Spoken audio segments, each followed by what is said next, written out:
હલ હલ હલ હલ बोलिए सनातन धर्म की द्वारकाधीश की सत्य गुरुदेव की कुंवाराम महाराज की जगा भौम की आज के आनंद की। आज આપણે દેવભૂમિ દ્વારકા જિલ્લો કલ્યાણપુર તાલુકો અને ભોગાત ગામને આંગણે આજે આવું ભવ્ય પ્રોગ્રામ ભાગવત સપ્તાહનો ત્રણેય ભાઈઓ મળીને જે કર્યું છે, રામાભાઈ આહિર, પરબતભાઈ આહિર, નથુભાઈ આહિર, ધન્યવાદ એમને દેવાય કે આવો મહાભગીરથ કાર્ય કરી અને પાછા અમને સંતોને પણ બોલાવ્યા. કાલથી ભાગવત સપ્તાહનો પ્રારંભ થવાનો છે. અમને આમંત્રણનું વહેલેથી આવેલું છે, પણ મારી તબિયત બરાબર ન હોવાને કારણે હમણાં ઘણા બધા વાયક લેવાઈ પણ ગયા હતા અને હામાં પણ વાયકો હતા. એટલે ભીમસિંહભાઈ કે તો બાપુ અગાઉ એક દિવસ આવી જાઓ. એટલે અમે આ 2 તારીખ ગોઠવી. એમાં તમે બધાએ ભાઈઓ અને બહેનો પ્રેમથી ભાવ દઈને અમને અહીં બોલાવ્યા, અમારું સ્વાગત કર્યું. અને ભાઈ આ પ્રોગ્રામ તો સારો થવાનો જ હોય, સંતોનો તો આશીર્વાદ હોય, પણ આવું જે કામ કરે ને એના ઉપર દેવોનો આશીર્વાદ હોય. આવું ભગીરથ જે કાર્ય કરતા હોય ને એના ઉપર પરમાત્મા રાજી હોય કે આ કામ એમને એમ કાંઈ થતા નથી. ભજન ને ભોજન ટુકડો કે હરી ટુકડો તો આપણા સંતોનો બધાનો શાસ્ત્રોનો મત છે કે એ કેટલો બધો અનફેરો થશે, કેટલું બધું એ પુણ્ય થશે, કેટલા સંતો આવશે. અને ભૂમિ તો તમારી પવિત્ર છે જ. આમ તો સબ ભૂમિ કી ગોપાલ કી, કોઈ ભૂમિ ખરાબ નથી, પરમાત્માની જ બનાવેલી છે. ભૂમિ કોઈ બીજાની બનાવેલી નથી, એની બનાવેલી તો સારી જ હોય. પણ ક્યાંક ક્યાંક થાય છે શું કે કુસંગને લઈને ભૂમિનો બગાડો થાય. કુસંગને લઈને તો આપણી અંદર કુસંગ ના આવે એના માટે આવા સત્સંગો આપણે ગોઠવતા હોઈએ છીએ. સત્સંગથી કુસંગ જાય. માણસનો અવતાર તો અમે બધા તમે જાણો છો કે દેવોને દુર્લભ એવો આપણને મનુષ્ય અવતાર મળ્યો છે. દેવો પણ ઈચ્છા કરે. આટલામાં તો બધાને સમજાય, તો લગભગ તો સમજાય મારી વાત. તો ભાષા તો અમારે આપણી એક જ થાય કે દેવોને દુર્લભ એવો, દેવોથી આગળ આપણો અવતાર કેમ કીધો છે, મનુષ્ય અવતાર બધાથી આગળ, કે એક માણસ જ ભક્તિ કરીને ભગવાનને પરમાત્માને પ્રાપ્ત કરી શકે, બીજા અવતારો કોઈ કરી ન શકે. 84 લાખ યોનિમાં ભટકવાનો આવે, ચૂકી જાવ તો ચૂક્યા તો 84. તોરલે જેસલ જાડેજાને કીધું, જાડેજા ચૂક્યા તો વચન, ચૂક્યા તો 84. તો એમાં આપણે બધાએ માતાની ઓદાની અંદર જે જીવો હોય તે કબૂલાત કરીને હું તને નહીં છોડું, તારું ભજન કરી અને કોલ દીધો, ભજન ચૂકી ગયો તો 84. જો દઈને આવ્યો છે, કોનું ભજન કરવું, કેમ ભજન કરવું, એ કોલ દઈને આવ્યો છે. ત્યાં માતાની નાડીની એકની નાડી એક હતી ને, ત્યાં એનો આત્માનો માતાનો આત્મા એક હતો ને, ત્યારે એ જીવ પોકાર કરશે, તું મને છોડ તો હું તારી બંદગી કરીશ. અહીંયા આવીને જગતમાં આ માયામાં આવીને એની ભૂલવણીમાં ગમે ત્યાં ફસાઈ જાય છે જીવ. જેમ એક કોરીવાળો પોતાનું ઘર બનાવે બીજા જીવોને પકડવા માટે, બીજાને મારવા માટે, અને પોતે ફસાઈ જાય, એમ આપણે પણ આપણું ઘર બનાવીને એવો જંજાળ રચીને મારું તારું કરીને, કુટુંબ કબીલાથી વેર વિખેર કરીને અને મારું કરીને તલભાર લઈને જઈને એમાં આપણે ફસાઈ જઈએ અને સીધી લક્ષોરસી આવે. મીરાબાઈ કીધું, આત્માને ઓળખ્યા વિના લક્ષોરસીને માટે, ભ્રમણાને ભાગ્યા વિના ભવના ફેરાની માટે. આ મીરાબાઈનું વાક્ય છે. તો હવે એ તો એક આ કરી આવી તો બધા સંતોનો મત છે, બધા અવતારોનો મત છે, મારો એકનો નહીં. આત્માને ઓળખવો એ મારો એકનો મત નથી, બધાનો મત છે. આત્માને ઓળખ્યા વિના લક્ષોરસીની માટે અને ભ્રમણાને ભાંગ્યા વિના ભાવના ફેરાની માટે. આત્માને ઓળખાય ને તો જ ભ્રમણા જાય, પોતાની રીતે કોઈ ભ્રમણા કાઢી ન શકે. એમાં શું મેન કારણ શું છે? આપણું મન. મન જ્યાં ત્યાં લઈ જાય છે, મન કાબુ રહેતું નથી. મન ન રહે એટલે ઇન્દ્રિયો ન રહે, મન ન રહે એટલે ઇન્દ્રિયો ન રહે. મનના ઉપર બુદ્ધિ ને બુદ્ધિ ઉપર આત્મા. એટલે મનને વસ્ત કરવા માટે આ સત્સંગ છે, એના માટે ગુરુ છે. આપણા જેટલા અવતારો થઈ ગયા, તમે રામકૃષ્ણથી લઈને વિષ્ણુ અવતાર, બધા અનંત કોટી વિષ્ણુનો અવતાર થઈ ગયા, બધા અવતારો લ્યો. કોઈ એવો અવતાર એક પણ તમે બતાવો કે આ અવતારને ગુરુ ન હતા, એમ કોઈ એવો અવતાર નથી. તો દેવદેવીઓ પણ નથી, એને પણ ગુરુ છે. એ બધાય અલખ નિરંજન નિરાકાર જેને કહેવામાં આવે, આ સૃષ્ટિમાં ચાંદાની સૂરજની ધરતીની આકાશની ત્યારે હતો ને, એ હતો ને તે દી હતો ને અત્યારે છે ને પછી પણ રહેવા વાળો છે. આ સૃષ્ટિની રચના કરવાનો નિયંતા છે ને એના બધા જ એના રામકૃષ્ણ પણ એનું બધા એ ભજન કરીને એમાંથી નીકળેલા, પરિભ્રમ પરમાત્મા પણ એમાં એનું ભજન કરીને નીકળેલા. બોલો આ જે કહેવાય તે શું કામ કે જ્યાં જન્મ લે અવતાર આવે તો જન્મ લે એટલે પછી એને ગુરુ તો કરવા જ પડે. સંતો હોય તો એને ગુરુ કરવા પડે. એટલો ફરક પડે કે પૂર્વેની કમાઈ સારી હોય તો નાનપણમાં ધ્રુવ પ્રહલાદ જેવા 5-5 વર્ષની અંદર નીકળી ગયા, અષ્ટાવક્ર જેવા 8 વર્ષ નીકળી ગયા. પૂર્વેની કમાઈ હોય તો વહેલા નીકળી જાય. પૂર્વેની કમાઈ ન હોય અમુક 50-60 વર્ષ સુધી નીકળી જાય.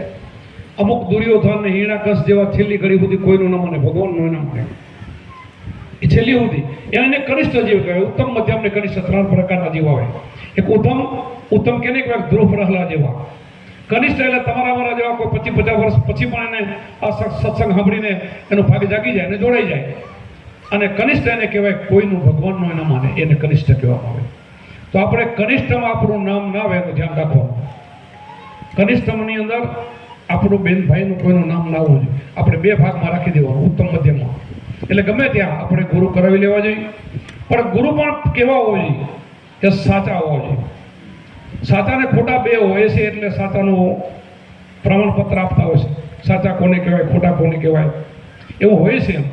પૂરા ને અધૂરા પણ હોય. મને પૂરા ગુરુ મળી અખંડ ધૂન લાગી રહી. પૂરા પણ અધૂરા પણ હોય. આત્મા જ્ઞાન આપતા હોય.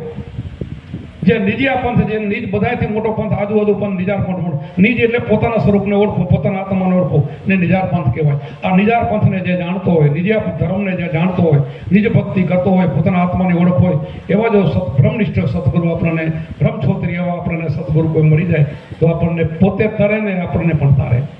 એટલે એવા ગુરુની જરૂર છે. પણ જેનો જેવો ભાગ્ય એવા ગુરુ મળે, જેવું ભાગ્ય હોય એવા ગુરુ મળે. આપણું ભાગ્ય બહુ સારું છે. એ અમારા ભીમસિંહભાઈના ઘણા બધા શિષ્યો છે. તમારી સમાજમાં અહીંયા તો કેટલા છે મને ખબર નથી.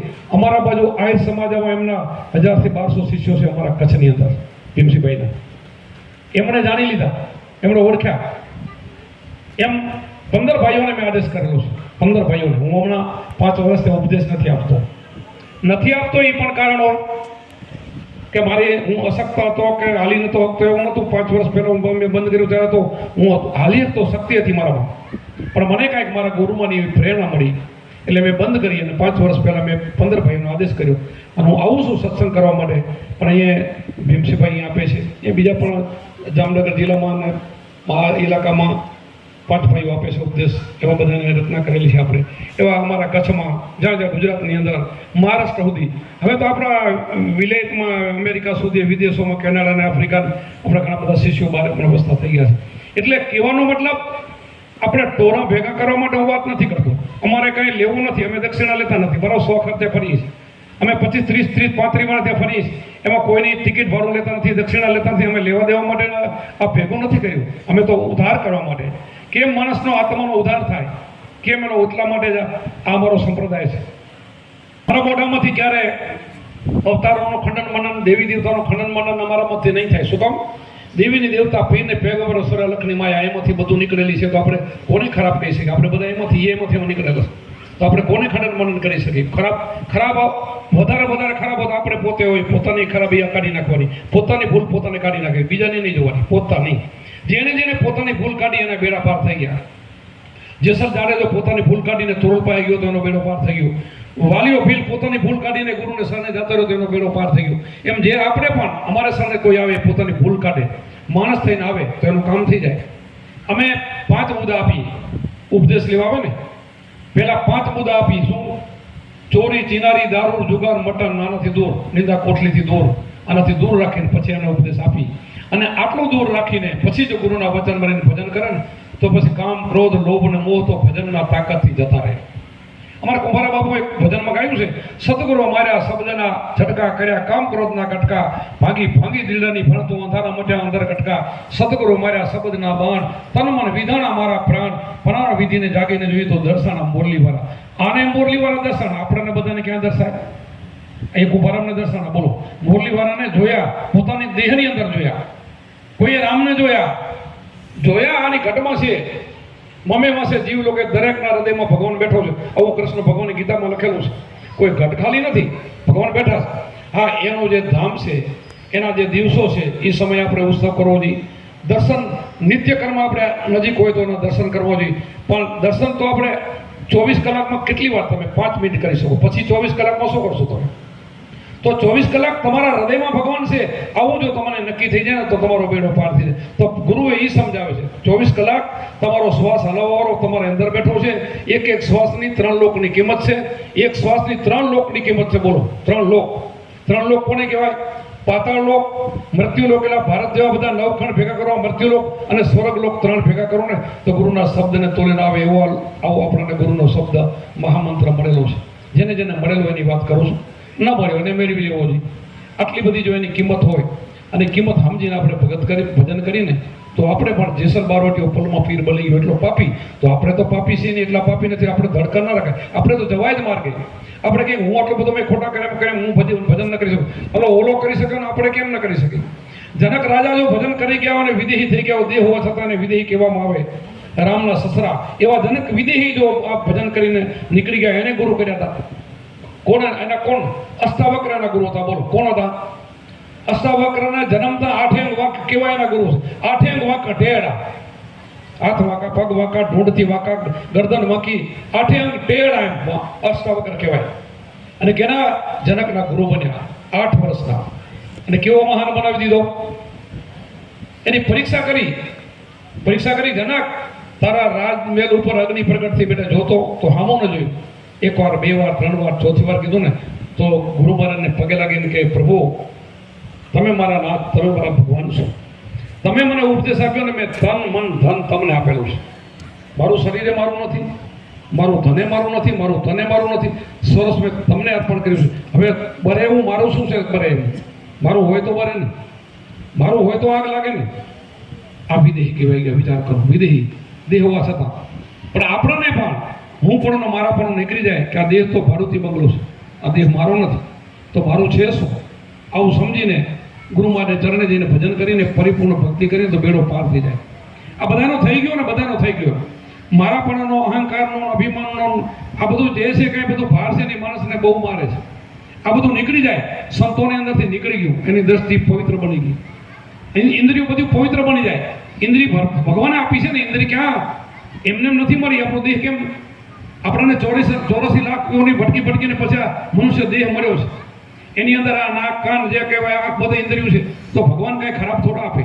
ખરાબ તો કોઈ આપણે સંગતે ચડીને ખરાબ કરી નાખીએ છીએ, ખરાબ રસ્તે લઈ જઈએ છીએ. એટલે કુસંગથી દૂર રહેવું. સારો સંગ કરો, સંતોનો સંગ કરો, સારા શસ્ત્રોનું અધ્યયન કરો. આવું બધું તમે રાખો તો તમે એવાના બની જાઓ. જો ઈયળ હોય, ઈયળ એને ભમરી માટીનું ઘર બનાવે, એમાંથી નીલી ઈયળ હોય, આંગળી જેટલી લાંબી નીલા કલરની, એને પકડે અને એક ચટકી મારે. ચટકી મારીને એ ઘરની અંદર પૂરીને પછી માથે ડાચો દઈ દે, પછી એના ઉપર ગુંજન કરે. થોડા દિવસની અંદર, થોડા સમયની અંદર ઈંડાળમાંથી ભમરી બની જાય. વિચાર તો કરો. એ તો એક જીવડો હતો અને પાંખો આવી જાય, ઉડવા મળી જાય. જીવ તો એ છે, બીજો નથી બની ગયો. એમાંથી બીજો બને હતી તો ઈંડા, પણ ઈંડા અને પાંખો હોય. એમ આપણે પણ ગમે એવા ભલેનો હોય, ગુરુની ચટકી લાગી જાય, ચિત્તની ચટકી લાગી જાય, એવો સંબંધ લાગી જાય તો આપણે 100% એવા એવા બની જાય. એના માટે બીજો કોઈ ઉપાય નથી ગુરુ સિવાય. ગુરુની આજ્ઞામાં રહીને આપણા રામકૃષ્ણ જે હોય કે એ પણ એમના અધીન હતા, પોતાના ગુરુને અધીન હતા. એમણે પણ પોતાના ગુરુના સંતોના પતરાઓના ઉપન્યાસે સેવા કરેલી છે. રામે પણ કરેલી છે, રામદેવ પીર પણ કરેલી છે. આ રામદેવ પીરે તો એમ કીધું હરભુજીને કે ભક્તિ કરવી હોય તો અગમ ભેદ જાણો. હરભુજી ભક્તિ કરવી હોય તો અગમ ભેદ. અગમ શું? તમારો આત્મા એને અગમ કહેવાય. એની કોઈને ગમ નથી, પોતાના આત્માની ખબર નથી, બીજી બધી ખબર છે. જે ખબર છે એને ગમ કહેવામાં આવે, નથી ખબર એને અગમ કહેવામાં આવે. કબીર સાહેબે કીધું ગમને માને એને હમને માને અગમ ભેદ ધર્મરા. કે અગમ ભેદ છે ને એ ગુરુ પાસેથી મળે. તમારા આત્માની ઓળખ કરવી હોય તો ગુરુ ચાવી, ગુરુ ગમ કેરી ખોચી કલ્લે ખોલે મોહ કા તાળા. એ તાળાને દૂર કરો તો ઘટ ભી દરજવાના. શું કીધું? આ તાળાને દૂર કરો, મોહનો, મોહ પાસમાં આપણે બંધાણા, એ દૂર કરો તો તમારા ઘટની અંદર અજવાળું થઈ જાય. બારે ગોતવાની જરૂર નથી. બારે ગોતશો તો નહીં મળે. બારે ગોતવામાં તો જિંદગી નીકળી જાય, નહીં મળે. જો દેહથી તો બધાને જવાનું. આ દેહથી જવાની વાત કરે કોઈ કે કાપતી નહીં, જવાનું. જેમ જો દેશથી ન જવાનું હોય તો અત્યારે આપણી જોડે બધા રામકૃષ્ણ અત્યારે આપણે ફેરે ફરતા હોય. શું કામ ભાઈ? નથી ફરી શકતા. અમે પણ કાલ નહીં હોય. આપણા ઋષિમુનિ અમારા ગુરુ મહારાજ બધા નથી. આગળ બધા હતા દેહધારી હતા, બધા દેહ નષ્ટ થઈ જાય. દેહ ભાડુતી છે, દેહ આપણો નથી. એમ 5 તત્વનો છે. છઠ્ઠું તત્વ છે એની કિંમત છે. એ છઠ્ઠું તત્વ છે ને એને તમે રામ કયો, કૃષ્ણ કયો, મા જગદંબા કયો, તમારો આત્મા છે ને એને માની લ્યો. એને માનીને તમે ભજન કરો તો તમારું પવિત્ર ભજન કહેવાય, સમજીને ભજન કહેવાય. ભજન કરી જાય ને કહેવો, નહીતર નહીં. આ ઘટમાં બેઠો ને આમ તો બધા કે બોલે બીજો નથી, છે પરમેશ્વર પોતે, અજ્ઞાનીના રાજ અર્ગાજીને ગોતે. બધા કે આ બોલે બીજો નથી, પણ કઈ રીતે એને સમજવો જોઈએ? કઈ રીતે? આ તો વેખરી વાણીથી બોલાય છે, એ તો નહીં. 4 વાણીથી તો પર છે. હું જે અત્યારે શબ્દ મારો નીકળે ને એ તો વેખરી વાણી આને કહેવાય. આ શબ્દ બહાર નીકળે વેખરી કહેવાય. પરા, પસંદથી, મધ્યમ ને વેખરી 4 પ્રકારની વાણી કહેવાય. તો શબ્દાતીત છે. આ શબ્દાતીત પરમાત્મા કેવો હશે?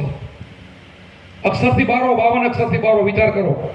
એમાં આવતો નથી તો એવો પરમાત્મા એ બોલે છે ક્યાંથી? બોલાવે, સદગત બોલાય. જ્યાં જોઈએ તે એ બધું બોલી રહ્યું છે ને એને ઓળખવા માટે ગુરુ ખપે, ગુરુની ચાવી ખપે તો ઓળખાય. શેરી એમાં બારો છે ને અંદર છે, બહાર ભીતર સબગટ. અમારે કુંભારામાં એક અમારા દાદા ગુરુ ગાયું છે, રબારી ખટાણા કુટુંબના રબારી અમારા દાદા ગુરુ થઈ ગયા, મહાન ભગવાન જેવા થઈ ગયા, અવતારી પુરુષ. એના એટલા બધા પરચા. એને ગાયું, નસો નામનો હાચો, ચડ્યો ન ઉતરે પાછો, જ્યાં જોયું ત્યાં દૂજો નથી સદગુરુનો વાસો, બહાર ભીતર સબગટ વસે એ વચન છે. બહાર ને ભીતર સબગટ વસે એ વચન. આ વચનને કોઈક વિલ્લા જાણે. એને જાણવું હોય તો ગુરુ, સાચા ગુરુના વચનમાં રહીને એને 2 ટાઈમ નિત્ય ક્રમ પ્રમાણે એનું ધ્યાન કરવું પડે. ધ્યાન સિવાય જ્ઞાન ન થાય. ખાલી વાતોથી કામ નથી જાય. હું અત્યારે સત્સંગ કરી જાય ને તો તમારો અહીંયાથી મુક્તિ થઈ જાય એવું ના માનજો. દર્શનથી લાભ થશે, પણ બોલવું નથી, મુક્તિ નહીં થઈ જાય. એ તો તમારા ભીમસિંહભાઈ પાસે ઉપદેશ લેવો પડશે તો મુક્તિ થાય. ગુરુ સિવાય મુક્તિ ન થાય. ગુરુ સિવાય દુનિયામાં કોઈની મુક્તિ થઈ નથી. એમ ગુરુ ધ્યાન આપે અને ધ્યાનથી જ્ઞાન થાય ને પછી મુક્તિ થાય. એને ધ્યાન કરવું પડે. અમારા ફેર તમને તમે ઘડીક મળી, અમે રોજ બસોમાં ફરતા, અમારા ફેર રોજ કોઈક બસોમાં બેસતા, એમાં અડીને કોઈ છબીને બેસતી હતી, એની મુક્તિ નથી થઈ.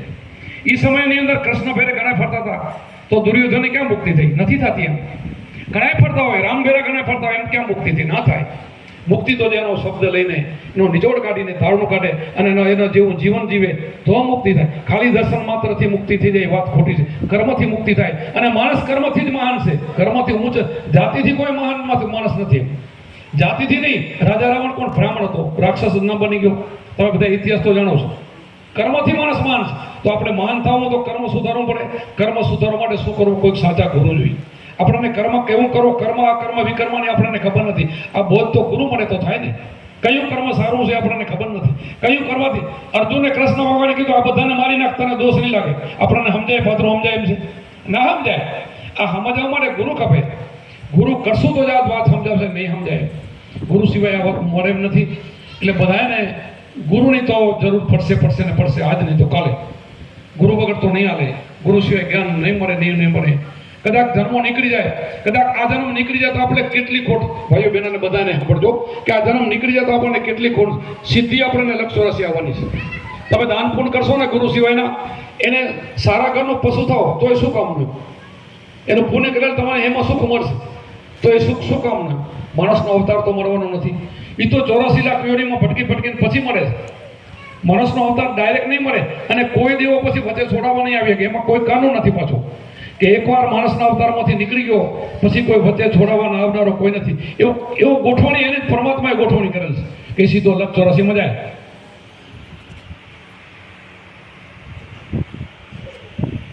એટલે હું વારંવાર કહું છું કે દેવોને દુર્લભ એવો આપણને માનવ અવતાર મળ્યો છે. ઇન્દ્ર જેવા ઇન્દ્ર પણ એમ કહેતા હોય કે ભગવાન તારે તું મને માણસ બનાવ, મારે ભજન કરીને નીકળી જવું છે. તો આપણને તો અમૂલ્ય એક મોગો મનુષ્ય અવતાર મળી ગયો છે. અને હવે તો તમારે અહીંયા તમારા બાજુમાં તમારા સુપત્ર એવા ગુરુ તમને મળે છે. કોઈની દક્ષિણા લેવી નહીં, કોઈનો પૈસો લેવો નહીં. તમે બોલાવો ત્યાં આવે. વિચાર તો કરાવવા ગુરુ ક્યાં મળે? નકર જ્યાં જોવે ને તો પહલા બાંધીને બેઠા છે ગુરુ હોય, પણ પારે નથી ગુરુનો. ઢગલા બંધ છે પણ આત્મજ્ઞાન બધે મળતું નથી. આત્મજ્ઞાન ન મળે તો ખાલી કંઠી બાંધવાથી કે ચાંદલો કરવાથી શું થાય? ન થાય. આત્મજ્ઞાન ન હોય તો શું કામ ના કરવું? આત્મજ્ઞાન પછી કપડાથી મતલબ નથી. જેના જે વાહમાં જેવા વહેમાં હોય. જલારામ લોહાણા ઠક્કરમાં થઈ ગયા, મહાન સંત બની ગયા. મીરાબાઈ રાજાની કુંવરી તો થઈ ગયા. રોહિદાસ એના ગુરુ ચમારા તો થઈ ગયા. જે હોય અમારા કુંભારમાં રબારી માતા તો થઈ ગયા. કપડાં એને બદલાય નથી. કપડાં બદલાય નથી ને વેહે બદલાયો નથી. એમાં ને એમાં થઈ જવાય, જે છે એમાં નીકળી જવાય છે. ભજન કરીને પણ ભજન કરવું પડશે. ભજન એટલે અત્યારે આપણે રાતે ગાશું ને એ વાણી કહેવાય, ભજન નહીં. ભજન તો એકાંતિક છે. ભજન કરવું પડે, સ્મરણ કરવું પડે, એને ભજન કહેવાય. સાચું ભજન એ છે એકાંતે બેસીને આરાધના કરી તો પરમાત્મા પધારે આપણે ધામ. પરમાત્મા પધારે, પરમાત્માને ગોતવા માટે જવાનું ન હોય, પોતે એ ઘર તો ગોતે છે પણ એને જવું